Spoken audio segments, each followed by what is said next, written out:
because I can't be here telling you her life story and she wouldn't want me to, but currently starring in the fabulous series Wentworth. Would you please welcome Sigrid Thornton?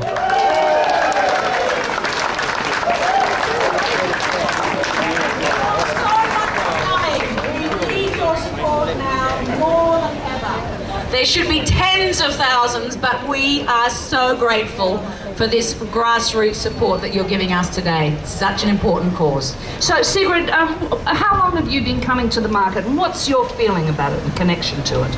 My story goes back to when I first moved to Melbourne. I've been coming here for 40 years, ever since I first moved to Melbourne. When you were a baby? When I was a baby in arms. And I have seen the market change enormously over that period. I remember even the rolls of fabric that used to be in those sheds over there, the long rolls of fabric, the chooks and geese, people would come to buy their livestock. And I've raised my children coming to this market, and damn it if I'm not going to raise my grandchildren coming to the same authentic people's community market. It makes my blood boil to think of a dirty great tower up there overshadowing our market. I'm so filled with emotion. Please forgive me.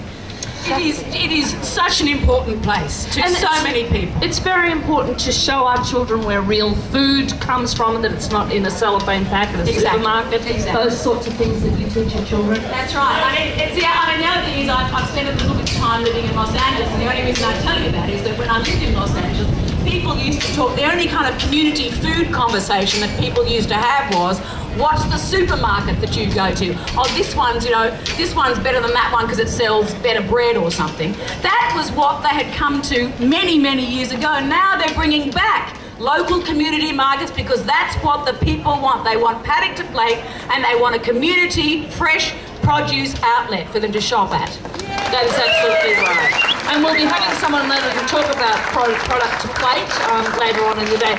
So, anything else you want to add, Sigrid? No, I don't want you crying. I know, that's right. I almost went there. I'm impassioned about this issue because I really, in the bleakest part of myself, I see a time when, yes, there is a tower block. I see a time when there's been a change of usage of this market.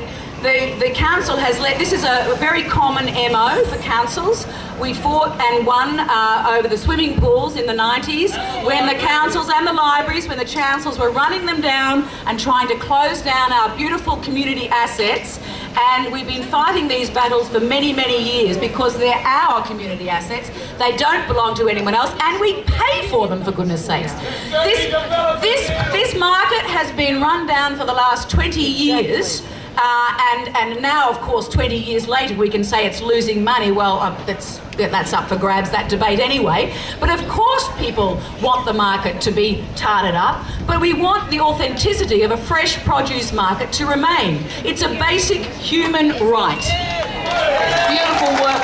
And so you're not keen on the idea of a lovely below ground food plaza with lots of coffee shops? No, I don't necessarily. I can go somewhere else for a glass of Chardonnay, but I don't want to pay $3 for a cucumber. And on that note, I'm saying thank you very much, Sigrid Thornton. $3 for a cucumber. Over at the Paran market for that one, ladies and gentlemen.